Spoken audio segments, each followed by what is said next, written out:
Tactical, focused, just like a top producer. Here's a sample from this week's Friday Focus on KGCI, Real Estate on Air. Hey everyone, this is Real Estate Riches Podcast, and boy is it going to be rich, full of the wealth and the tips and the tricks of all kinds of successful agents, because that's what you want to be, right? A business builder who has success in their business. Well, that's what we got going on here. And I'm going to have all kinds of agents, men, women, young or older, sharing all their stuff, because there's technology, there's just how do you build your business? There's so many questions, right? So let's learn from some of the best. Gather your wealth and build your business. That's what this channel is all about, and I'm excited to bring it to you. I'm Kathy Burns, and I'll be your host. And stay tuned. Let's get at it, right?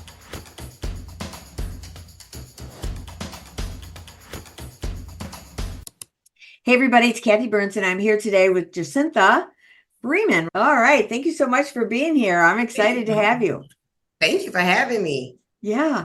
So as I just mentioned to you, my mission is to help all these realtors out there that are in the 40 plus age range, that are like struggling, trying to figure out how they're going to work this crazy business, especially since NAR, and also about tech. I'm interviewing different agents like her so that we can get a feel for like some nuggets from some pros that have been in the business, that have experienced it, and help everybody out. So, Jacintha, tell us a little bit about your backstory. Like, how'd you get into real estate? Yeah, well, by trade, I've been a cosmetologist for over 30 years. Oh. So yeah, my life has been servicing and helping others as far as, helping themselves love themselves or feel better about themselves. So I've been in customer service for a long time. So my initial, I think, life path is to help people. So that's where real estate fell in. I love real estate literally from the first home my parents bought. I love the whole process. We had a family agent. She's actually still active now, and she's an older lady, but I look up to her because I tell her all the time, you're the reason why I got into real estate. I absolutely just love the process, and even looking at the homes, like millions of homes, and my mom was hard to please. So we looked at a lot of houses, and I just fell into that. And I think about 6 years later, I said, you know what? Let me go to real estate school. Oh. I actually ended up going. It was a little harder than I expected, but honestly, when you want something, you put your mind to it, you just get it done. So yeah. I did that, exactly that. I got it done. I passed my test and I jumped into real estate. And I thought it was going to be like, oh, hey, bam, here's my house. Or I want to hire you. Oh, no, ma'am. You have to put in some work. So I kind of noticed really early on that it was similar to me building up a clientele, which I had to do in my previous business. So I think I have a little niche right there with that. So I'm kind of used to building up a clientele and getting clients and lead generation and stuff like that with my older career. So I kind of eased on and took it along with real estate. Let me ask you that, because actually you probably had a whole sphere that you could say, hey, ladies, this is what I'm doing. And because they already knew you, trusted you, wanted to support you, did you get much business from that? I did. I want to say the first year, I think I closed over 20 units, and they were 90% my clients, people who sat in the salon with me, and I listened to my real estate test complete, like all the time. And they would just be pushing me on. You're going to get it. Like, let me ask you the questions while I would do the hair. So when I passed my test, everybody was like, okay, here I'm coming. And they actually, the conversations would be now, hey, how are you today? Went from the weather to, hey, are you want to buy a house, or do you want to sell a house, or do you want to purchase some real estate? Are you interested in land? It was those conversations. So all of that converted me right into clients. Right. That is great. I love that story. And that's what a lot of people don't realize. I was talking to this guy today. Matter of fact, I had him on another podcast that I was filming, and he told me that his started with the wedding list. Got married, he goes, I got a whole wedding list, and we have 250 some people. He goes, I'm going to work that wedding list because they know us and already like us. Right? Correct. And he built that getting, what did he say? He says 1 postcard a month and 1 video email a month. Like he said, he originally started with bombs because that video opens up in the email, which is awesome. And I said, well, what are you saying in those postcards? And he goes, I'm not doing just sold and just listed. He goes, that is really lame. He said, what you want to do, he goes, they're just going to pitch it anyway. You want to be selling you. I said, man, does that make sense? But he said, it's a consistency, which I'm a big believer in. So I said, my niche is the waterfront homes. And he said, you need to be doing a post about water temperatures. I said, oh, how interesting. I never would have thought of that. Or activities on the lake, or the catch of the month, and it could be a house. You know what I mean? And very creative. And I said, dang, I love that. So then I thought of tech. Do you use ChatGPT at all? Yeah, right. You can ask ChatGPT, especially the 4.0. Give me ideas that are content for waterfront specialist or whatever my niche was, right?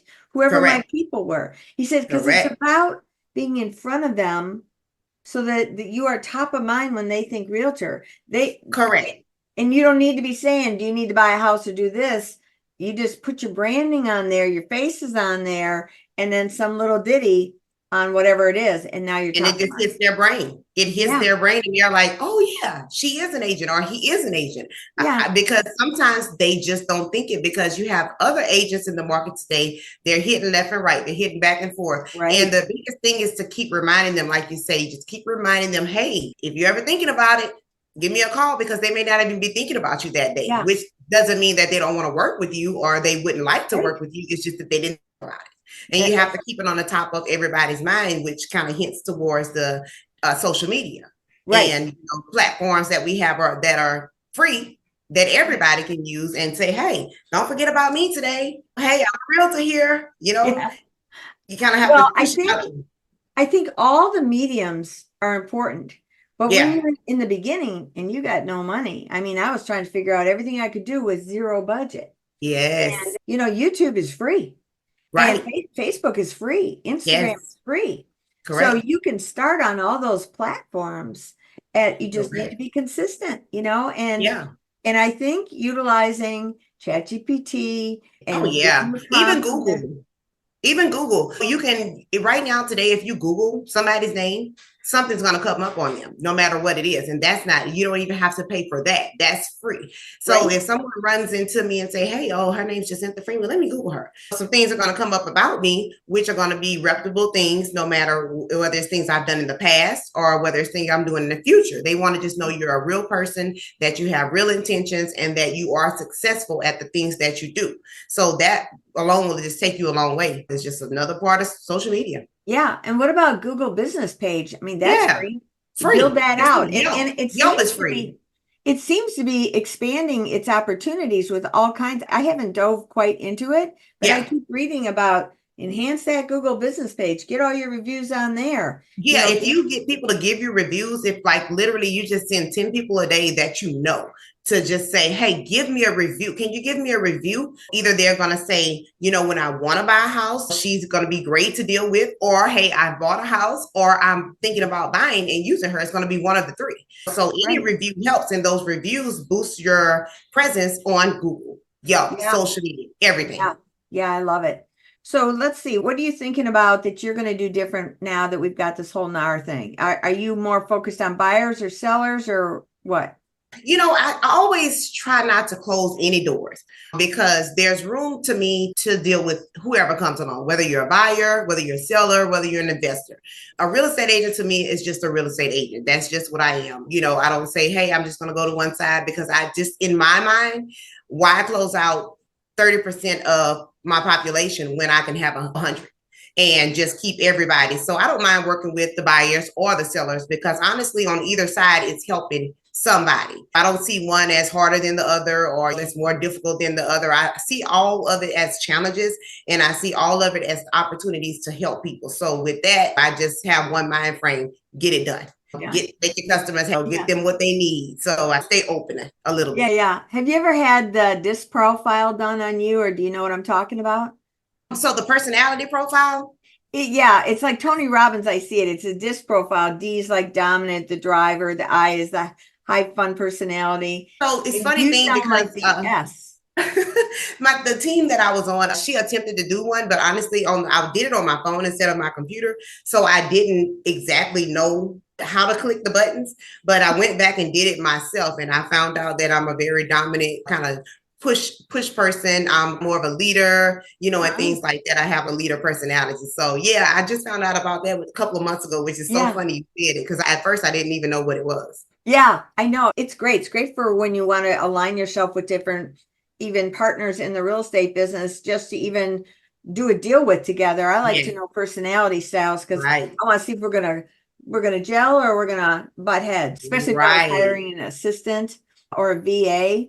I always have them fill all that out. I just wanted to touch this up a little bit before you go on. I think my thinking is a lot different from the normal person, because I went through breast cancer. I had to take chemo, radiation. Right now I have lupus. So I have had a lot of sicknesses. I've been down a lot. And, when I'm down, I have a lot of time to think and process things. So when I'm up and I'm able to go and I'm able to move, I kind of look at it as like, okay, hey, it's another day for me to change somebody's life. So with that being said, my life was changed and I'm able to turn around and give and help people. So I think that's where my mind frame comes from when it comes to things happening in the market or the situation with NARS. It doesn't affect me as much, I think, as it would affect someone, because I'm so grateful to still be here. I feel like my mission in life is to help people. So that's why I stay all in. Yeah, I love that. Well, the part that I was thinking about with NAR was like, what are you going to prepare better for your clients where they understand your value more? It sounds to me that may not be as important to you because you're already working within your sphere. They already value you, trust you, love you. If they say, well, I want to go buy a house, and you say this is the commission, they're going to say yes. Feels like it. Yeah. And even the people that I don't know, when it comes to new clients, I try to treat them the same way. I want them to know who I am as a person. I want them to know how dedicated I am, no matter if I just met you 2 minutes ago.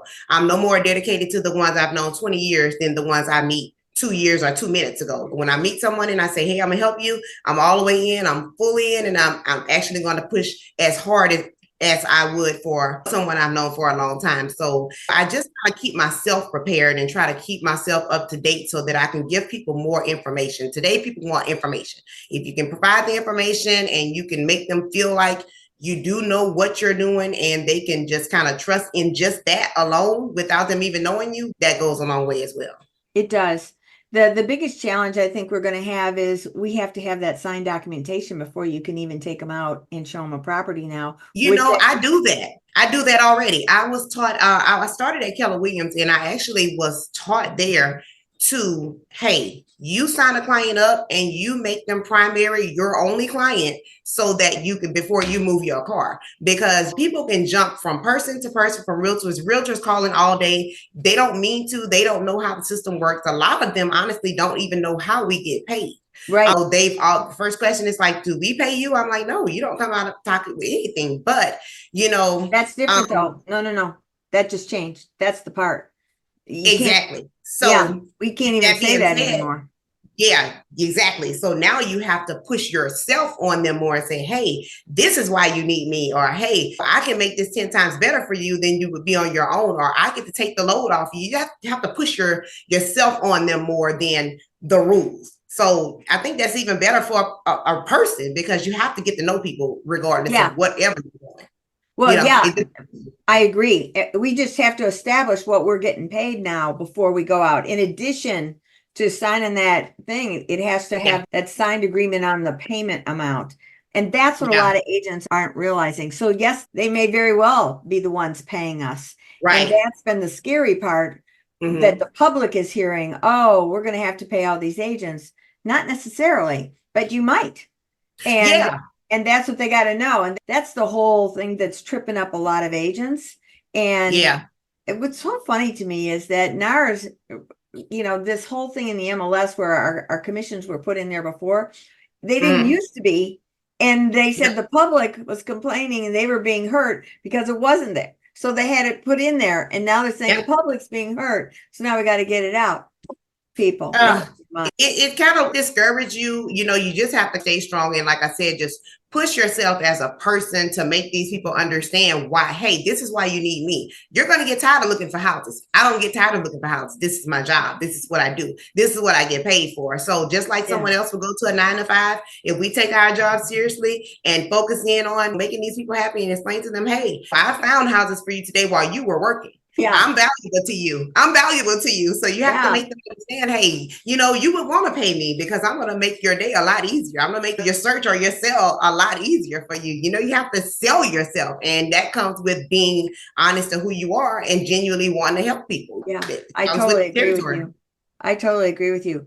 How do you feel that tech helps you with your business? Because I know you're a techie, you're building your own website and stuff. So how are you thinking that agents need to incorporate that into their business? I think agents could really spotlight themselves as a person. That's the first and foremost thing. I think that the personality, you don't have to have the best personality in the world, but people do want to know that you're a real person. Hey, what do you do on a daily basis? Do you drink coffee? Do you like cake? Do you have kids? Like, they have to normalize you as a person. And then once they see you as a real person in the world, then they will start to look at, okay, well, what are you doing? What do you do? And then you explain, hey, I'll make your life easier. I can help you find or sell your house, or just kind of, it's free to put it out there. So don't be scared to use it. A lot of people are scared to get on camera. If you don't like it's avatars you can use. There's no excuse. Today, you have to really just take these platforms. They're free. I don't have a ton of money to spend on social media. So an hour a day, I take time and I post on all of my business pages. And you can do the same thing. In the morning time is when everybody's picking up their phone in the morning before they go to work. Trust me. That's right. And in the evenings, before you go to sleep, you're going to have that phone in your hand no matter what time you go to sleep. So if you just keep your mind on people's minds when they're looking, you just have to be smart about it. Hey, just think about, hey, when do I pick up my phone? Oh, I pick it up in the morning, on a lunch break, and I pick it up in the evening. That's 3 times a day. You can tell yourself without having to pay for someone to tell you when to post. Right. And then you find your target audience. You say, okay, well, who am I selling to the most to? Who have you sold the most to? You try to punch out those people. Maybe that's your niche. Maybe that's your age group. And, hey, that work with what you have. You have to work with what you have. And then once you get rich, you can pay somebody to do that all day. But I kind of enjoy doing it myself because, like I said, they get to see your personality. They get to see what you put into it, the hard work and the dedication. Because it takes time and dedication to make those TikTok reels and Instagram reels and videos. Right. And when people see your content, they enjoy it. So, I agree. Well, thank you so much. You've really been helpful and insightful, and I appreciate your time. And I know you help some agents out here. Yes, I hope so. Yeah. Agents, listen, y'all don't give up. Y'all keep pushing. If I can do it, y'all can do it. And, women, hey, it doesn't matter if you have a kid, 2 kids, 5 kids, 10 kids, whatever you're doing in life, you can always make time for your goals, make time for things that you want to do. And us as realtors, we do change lives. So just keep that in mind when we're working. And that way it'll kind of push you to want to do better and going forward and just help more people, y'all. So those are wise words right there. Yes. I love that. Thank you so much. Thank you so much. Well, thank you so much. And if you like this, please subscribe below, and we will have all of her contact information for you to be able to reach out to her. And what area are you in? I'm in Baton Rouge, Louisiana, but I service, New Orleans, wherever you are, I can come to in Louisiana. I'm happy to everyone. She's your girl right there. So thank you very much. And bye for now, buddy. Thank you. Thanks for joining me on this episode of Real Estate Riches. Wasn't that great? I'm sure you got a nugget or two. I know I did. So if you liked it, please subscribe below, share it with everybody, make some comments. We really find that invaluable. And if you're thinking that you would love to talk about this a little bit more, let's schedule a business strategy call. I'll have the link below. And let's see if we can't mastermind together and see if we can empower each other. That would be great. So until next time, signing off. Hope to see you on the next one.